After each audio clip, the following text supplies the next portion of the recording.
Weight loss চ্যালেঞ্জের দ্বিতীয় দিন। তো আগের দিনের মতনই চিরাচল করছি। আগের দিনের ভিডিও যদি তোমরা দেখে না থাকো অবশ্যই দেখো। আজকে অ্যাড করলাম 4টে আমন্ড, আর তার সাথে খেয়েছিলাম ছাতুর শরবত। আর এখন একটু হালকা করে মাছের ঝোল করে নেব। তো তোমাদের ভিডিওগুলো কেমন লাগছে প্লিজ বলো।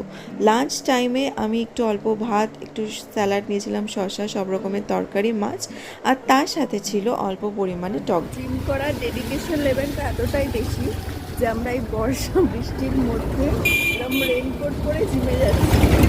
বুঝতে পারছো তো কি লেভেলের এই ডেডিকেশন কতদিন থাকবে জানি না, যতদিন থাকে তোমরা দেখো। 90 ডেজ তো করার ইচ্ছা আছেই, তো দেখা যাক কতটা কি। তো ফার্স্টে গিয়ে হালকা ফুলকা একটুখানি হাঁটাচলা করে নিলাম, মানে 10 থেকে 15 মিনিট হালকা কার্ডিও করে নিয়েছিলাম, আর তার সাথে এখন করছি একটু সাইক্লিং। এখন মনে হচ্ছে কেন এই জাঙ্ক ফুডগুলো খেয়েছিলাম। এই সময়তে আসলেই বোঝা যায় যে কয়টুকু খাবারের জন্য কতটা ক্যালোরি খরচা করতে হয়। আমি এখন থেকে আমার ডায়েটে প্রতিদিনই নতুন করে কিছু অ্যাড করব, আর সেটা তোমরা নতুন ভিডিওতেই দেখতে পাবে প্রতিদিনকার। আর যদি তোমরা কেউ ইন্টারেস্টেড হও তাহলে আমি খাবারের রেসিপিগুলো আমার বড় চ্যানেলে আলাদা করে তোমাদের সাথে শেয়ার করব। আজকে ইভিনিং স্ন্যাক্সে রেখেছি কর্ন চাট, যেটা বয়েলড করা।